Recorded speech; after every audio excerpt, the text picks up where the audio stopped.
Hi, welcome to Viewpoint on 96.3 FM WLCN. Our phone lines is 217-648-5510. We do welcome you to call in, ask questions, give kudoses. So anyway, so today from the Lincoln Library District Youth Department, I guess you could say, or section, we have Donna and Emily. Thank you so much for coming out to the Radio Ranch. Appreciate you guys coming out here. Thank you for I'm excited. Yeah. So the Children's Library, I know since I've moved my office and people are like, where are you located at? I said, well, I'm in the front part of the Children's Library. And a lot of people say, we have a Children's Library. Like, yes, we do. And you can also call it the Annex Building, so as well. Yes. But anyway, what's the history? Give us a little bit of background of the Children's Library. Well, it is not just the children's library. It does have the adult fiction, which contains, of course, the adult fiction, adult DVDs, and CDs. In our department, we handle books from picture books to young adult books. The building used to be the old Woolworth building. So if that helps to locate us, yeah, some of you people who remember that. We do enter from the alleyway. That's our main entrance, right across from the back entrance of the Carnegie Building. Yeah. It's just a couple doors down from Sorrento's door. Yep, 2 doors down. So anyway, and we've got the characters on the front of the building, on the windows. So. Yes. If you haven't driven by on Broadway, be sure to look. We have lots of book characters that Emily and another associate there at the library, Tony, painted on the front windows. And I notice a lot of people stop and take their photos next to them. And it's not just kids, it's adults too. So they're fun. Yeah, I had a good time painting them. That's wonderful. So I know you've made a couple of posts on Facebook this past week of some programs coming up. One is about you're having a meeting in April for homeschooling parents. So tell us about how are you reaching out to that group of families and kids? Do we have a big homeschooling group in the area, in our listening area? So share some light on that for us. Lincoln actually has a pretty active homeschool community, and there's really not a lot of reaching out to do. A lot of them enjoy the resources that we offer at the library and the things that we do. April 7th, it's going to be Monday at 1 p.m. I plan on inviting homeschool parents and families to come talk about what they're interested in, what kind of programs they would like to do, and where their kids are at as far as like reading goals, and just have a get-together and talk about our needs and wants and how we can accommodate those. So not just books, what else can they check out at the library? We have phonics kits, which have been pretty cool. They come with toys and books, a lot of them relating to like a character. So we have like Peppa Pig and Marvel superheroes and stuff. We also have our Tonys, which are little music boxes. You put the character on and it reads a story and plays music relating to that character. And we also have our Wonder Books. Launch pads. Yeah. They also can work on the computers there too, from what I understand. Yeah, if they would like to. Yep. Yeah, we do have kids' computer that is totally dedicated to kids' games, learning things. It is not hooked up to the internet, so you don't have to worry about your kid accidentally stumbling into the unknown. Yeah. So, yeah. Oh, that's wonderful. What, besides that, you said parents homeschooling, some travel. They're still able, if they're taking a trip somewhere, they're still able to access the library, correct? Yeah. So explain how that works. So we have a pretty broad online catalog of books, audio books, and we also have our database that is accessible through our website. But then there are also, homeschooling allows them to use their own software to learn and educate as well. Yeah. The state library has just given the local libraries, public libraries, an opportunity to be part of EBSCO database, which opens up a world of wonderful references, and it is now linked to our website. So if you want to check that out, it's a great resource for history, crafts, and learning things, math, science. Yeah. Literature and stuff. Also, we have ebooks, so if you're a traveler or you just like to sit and listen to a book while you're knitting or something, you can just download that, listen to it, or read it off your phone or iPad or whatever you have. And we can also kind of touch base on that. It's money. You're saving money by joining the library if you don't live within the library district, correct? Yeah. So kind of explain that for our listeners. So go ahead. Go ahead. Okay. If you're not in district, it's going to be a $93 fee. But that's just for the year, though. That's just for 1 year, and that's just because of the way the taxes are set up. And a lot of people, after looking at their statistics, find out that they end up making back a lot of money instead of buying their books outright. We have free books, and so you get a lot of that money back after you check out. You said that some people, like halfway through the year, they look at their, like you said, the statistics or almost like a receipt of. Yep. You did pay the $93 and you get to check out your books for free, and they've already been over $100. Yeah. So, Yeah, it's a good resource, and I'm not just saying that because I'm biased. Like, it really is. It really is like a good. Yeah, videos, books, and then all the e-stuff that you can download. Yeah, so. and you know what? If there's something we don't have, put a little request form in, and we'll see if we can get our hands on it and have it accessible to everybody. Yeah, with interlibrary loan, you can pretty much get anything you want from anywhere. Yeah, it's pretty cool. So on an average, not to put you on the spot, but kind of give our listeners an average, how many books roughly there at the Annex building do you see checked out and brought back in a month's time, or what? Well, totaled Annex with the adults is probably about 2,500, something like that, average, or more. And that's a But month. ours, Wow. just our section, the children's area with young adult collection is around average approximately 1,700 books that our staff has to reshelve and take off the shelf and put back on the shelf.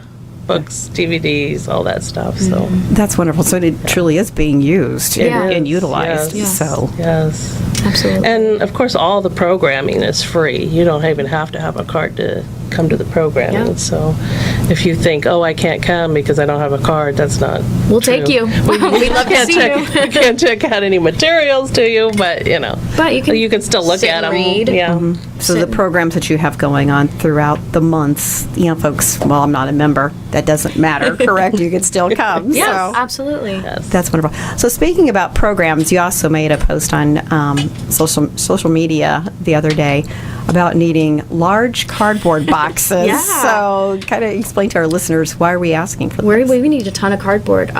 Usually summer reading has a pretty cool theme. This year is Oceans of Possibilities, and I just have these great, not to brag, these great ideas. Big, like sea creatures that we want to put up around the library, and we wanted to do like a yellow submarine, kind of like a nod to the Beatles. Oh, neat. We wanted to paint the windows again to match the theme, and so there's just a lot of big things that we'd like to decorate to match our library with the theme. And so me personally, it's something I get really excited about.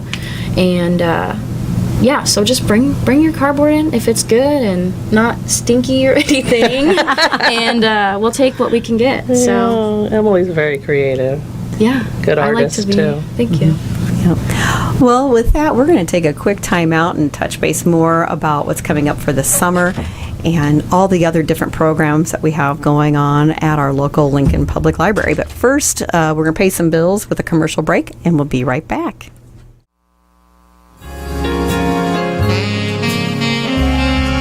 Hi, welcome back to Viewpoint on 96.3 FM WLCN. We have the Children's Library Department of the Lincoln Library. We have Donna and Emily, so thank you. We were visiting off air talking about the characters on the windows, and we're going to be changing them up again. You said for the summer you are. So. Yeah. Yeah, like I said earlier, we were doing an ocean theme this summer, so I plan on at least doing some like whales or jellyfish, just something fun and colorful to just put back there, because it gets a little bland and it gets people attracted. Oh my gosh, what are these paintings? Who did this? What is this for? And I'm like, check the library out, because we're pretty cool.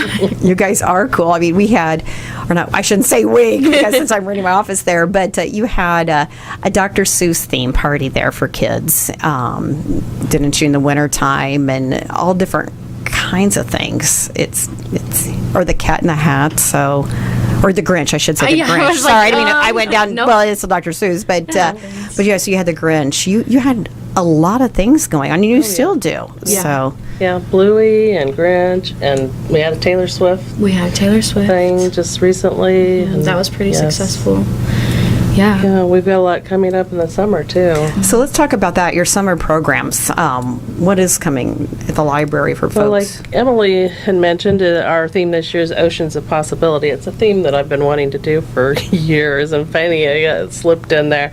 But yeah, our summer reading program, of course, again, all the programs are free, so if you can't get a card or for whatever reason, you can still attend the programs. Our kickoff program will be June the 5th, and it's a foam party, and we've had that now for the last 2, 3, 4 years. I don't know. It's a big hit. The kids just love it. Amazing. Martika will be on Thursday, June the 12th. Nitro Joe, he's a regular. He'll be here June 19th. We've got a new one, Swords and Roses. They'll be here June 26th. Amazing Dudley, he's a magician. He'll be here July 10th. And Silly Safari is another regular that we have every year. We'll end our program on July the 17th. Basically, all you do, you get a book log for the kids. They turn it in each week. They get a little prize. And Brag Neat. tags. yes, the brag tags each week. They get to add to their little necklace. And for the teens, we have a few little different things for them. And of course, University of Illinois Junior Extension will be doing their junior the Illinois Junior Chef program again. Oh, what's that? It's sounds for interesting. ages 8 to 12, I believe.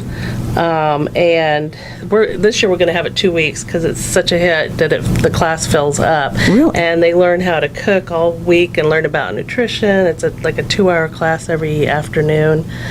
They get to Wow. take home the food they make.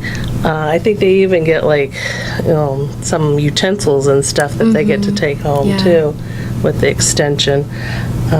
So yeah, and there of course will be an adult program also, run from our annex building, and it lasts a little bit longer than ours. They usually run until whenever the hot air balloon festival. The end of August. The end of August. Yeah. I think along with our book sale Yeah, too. I was going to say, Yeah. it finishes So, off with And then the you guys have the sale. big book sale that folks look forward to yeah. as well. Yeah. So wonderful.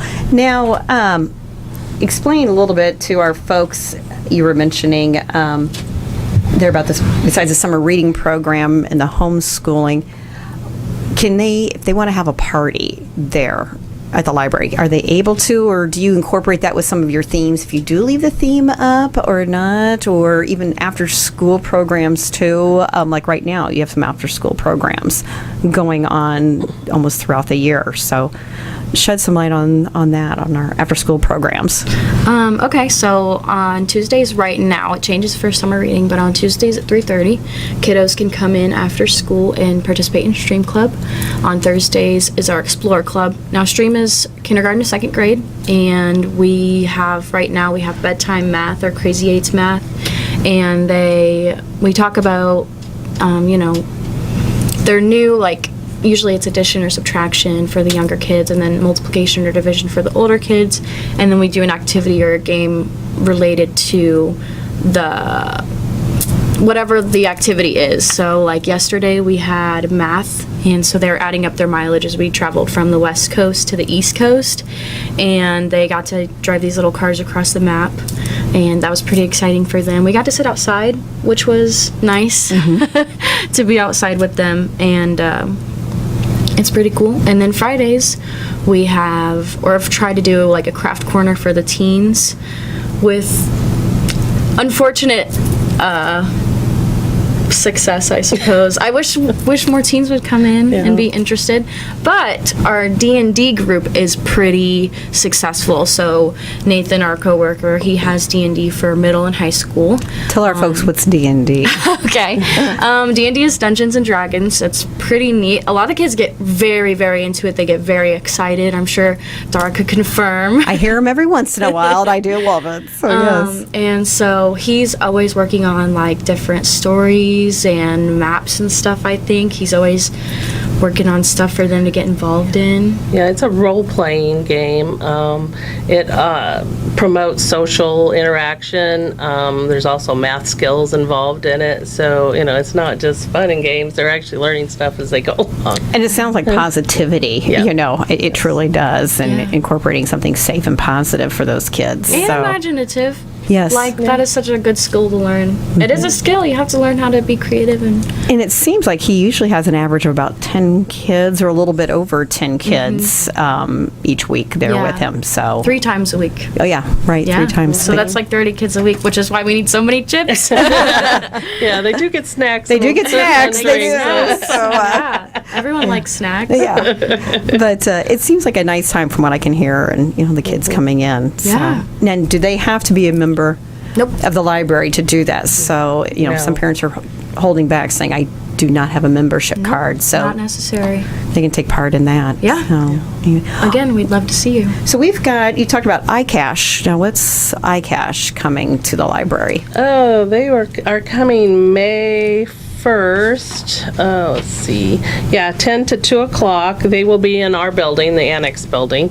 That is a program that Illinois State Treasurer Michael Ferrix has put together. I think it was there before he became treasurer, but yeah, if you're missing cash or didn't know you had money still in a bank account from years ago, or insurance policy, or maybe even the light company, you paid too much to the light company and moved, and they haven't been able to locate you. So that's kind of the thing. And you just come in and they will help you look up your name and see if you are owed any money. Neat. So that's fun. You can walk out with something from the library. Yeah. The adult reading program, touch base, what's that program for the summer coming up then? They start the same time we do. They end, the end of August. They run a little bit longer. They get prizes, I think at the end of the program. And their name goes in a drawing. And you can set your own goals as an adult summer reader too. So like for the kids, they each have, like per grade, they have their own goal to reach, but as an adult, you can pick, 20 books or 10 books or whatever's achievable for you. So then you've got another big contest coming up for April that I did not know anything about, the Peeps contest. So explain what the Peeps contest is. I'm looking forward to seeing photos on social media about this. Yes, So. it's something they've done for years. It kind of fell off during COVID, of course, and so we've had a little bit of trouble getting it up and going really strong again, but we've had some interesting participants the last several years. It's open to all ages. It's a diorama contest where You make peep diorama. you make peep dioramas using peeps. Yeah, it's cool. It's cool. What was some of the entries you guys had last year for the Peeps contest? Explain that to our listeners. We had peeps on the pier, which had like a Ferris wheel and little shark peeps, I There was think. a Frankenstein one, wasn't That there? one was Yes, cool. that was cool. We've seen Harry Potter peep. There was a Fairyland too, wasn't there? Yeah, I think so. There might have been. Yeah, sometimes they do a book theme, sometimes they don't. Or a movie. Yeah, but the dates for turning those in, like I said, it's open to all ages, is April 7th through the 19th. And then the public comes in and votes on their favorite one. And the voting takes place April 21st through the 26th. And then a winner will be announced April the 28th. A winner will get some kind of a goodie bag Or basket, I think. Yeah. Or a box of Peeps. Yeah. Yeah, a box of maybe. Peeps, Maybe yeah. throw the Peeps. Stale Because Peeps, I've no. seen, I actually I've like stale Peeps. I've seen the big stuffed animals Chewy. or the stuffed tall Peep, at Walmart. That'd be a neat surprise. Yeah.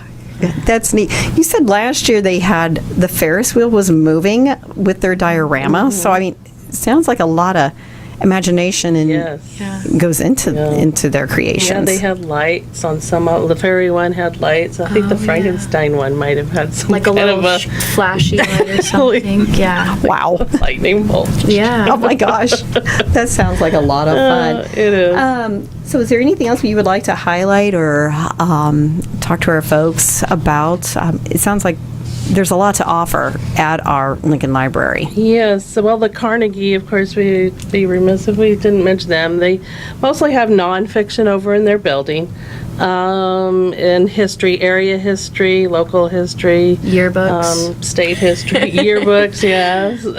They have public access computers, which is very important, 'cause a lot of people don't have access to computers.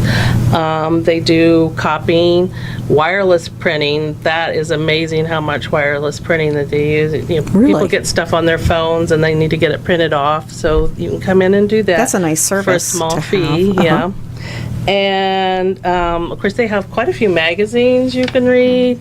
People come in all the time, read the newspaper, read magazines. The magazines can be checked out. Newspapers stay. Some of the newspapers they have are the Wall Street Journal, U.S. Today, the Pantograph, Lincoln Courier, Decatur Herald, all the local stuff. So, yeah, they get a lot over there too. That's wonderful that our library system is actually being utilized. And you're up with time, so if somebody's commuting, like you said, the e-books, you've got your library card, download it and listen. So anyway, wonderful. Well, folks, thank you very much for tuning in to Viewpoint. Donna, Emily, thank you so much for coming out. I'm looking forward to the new characters on the south side of the building, I guess you could say, the Addicts building there. And folks, if you missed something, pop in and check out the library. They really do have a lot to offer. So the Lord and weather willing, we'll be back again next week. Thank you. Thanks.